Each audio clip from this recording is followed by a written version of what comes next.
Hello everyone, Page Monkey here. Today I'm going to be showing you an overworld and wither-based Obsidian farm that can produce 48,000 Obsidian per hour. That's 1/3 of the speed of the fastest Obsidian farm currently in Minecraft, but only the cost of 1/100th of the materials. Our farm has a couple of features. The first is that it's perfectly timed.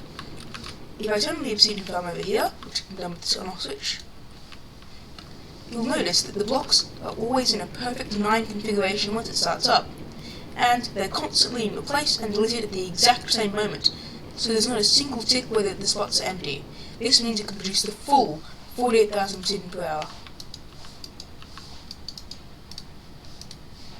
As you can see, it does have one major flaw. That is that it's too fast for its own good. If we come down here, we can see that these hoppers are backing up, because we have extra from down here, because we're having hop from here, here, and here, while also having one from the two sides over here. This means that there's too much obsidian in the system, and we get enormous backing up. I haven't figured out a solution to this problem yet other than a water stream, but that's way too complex and this place is already extremely crammed. Since there's an enormous amount of hoppers in this build, I also got compost over all the systems to keep it nice and, well, kind of lag efficient. I also recommend turning off those things, because they're really annoying. Another feature of this farm is it can load obsidian into shulk boxes down below.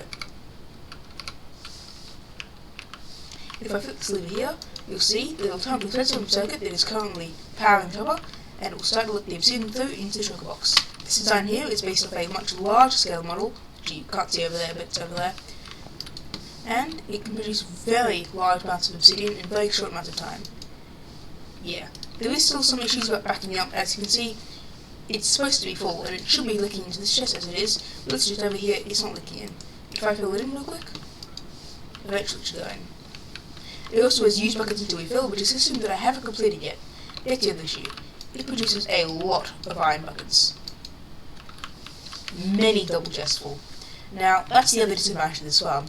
If you're going to run this farm at full potential non-stop overnight, for example if you're AFKing to make a large obsidian build that requires many hundreds of thousands of obsidian, you need to have a cauldron refiller to equal it. If you're going to try to replace lava buckets in an infinite loop, where lava buckets go back into the lava filler and then back into the system, you would need well over 5,000 obsidian.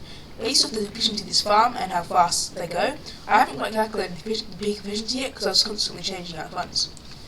This is currently the 4th iteration of its farm. The first one is all the way down here. Over there. That farm had very low peak efficiency as I was trying out cubic meters new with a cage farm, which was, although it got a couple of years ago, it still works. This here was the 2nd edition, that it got safety features, however it was much slower than the general farm. This here was the 3rd edition, still running 6 lava buckets compared to the one over there which was 8. And it was a much simpler system that used minecarts instead of hoppers. If I turn the fire off here, and I come down here, you'll see that it's very stacked up. This is one issue that you would have to solve if you're trying to work this out.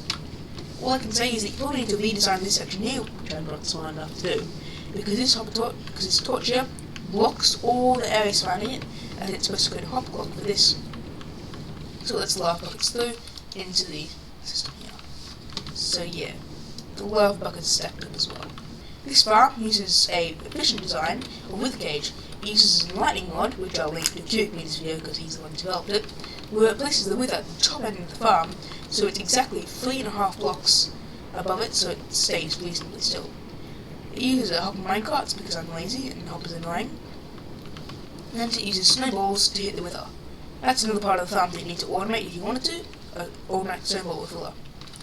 So this wither cage here works by the wither AI trying to target the iron golem. However, when its AI tries to get it to go up and over the iron golem, but it can't do that because the iron rod's here and it's also locks in place. To direct the wither though, you have to do a very important feature to stop it from blocking blue wither skulls, which can go in random directions and destroy everything.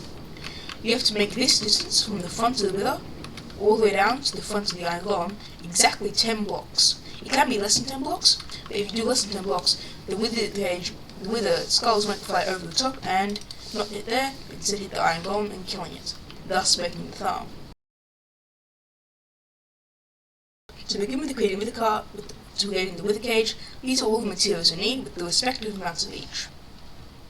To begin, break this redstone right here.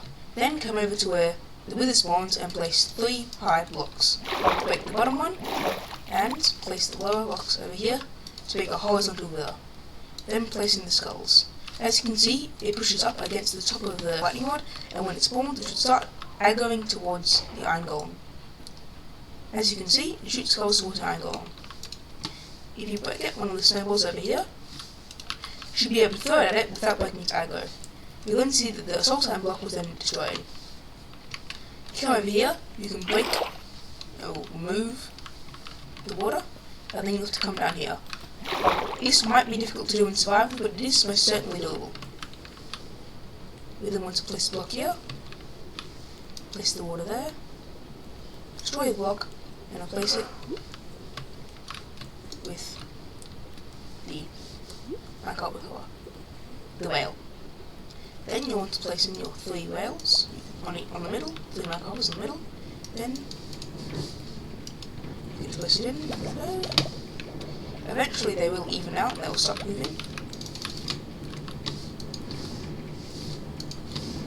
As you can see, they are placed in, left out, and that's pretty much it.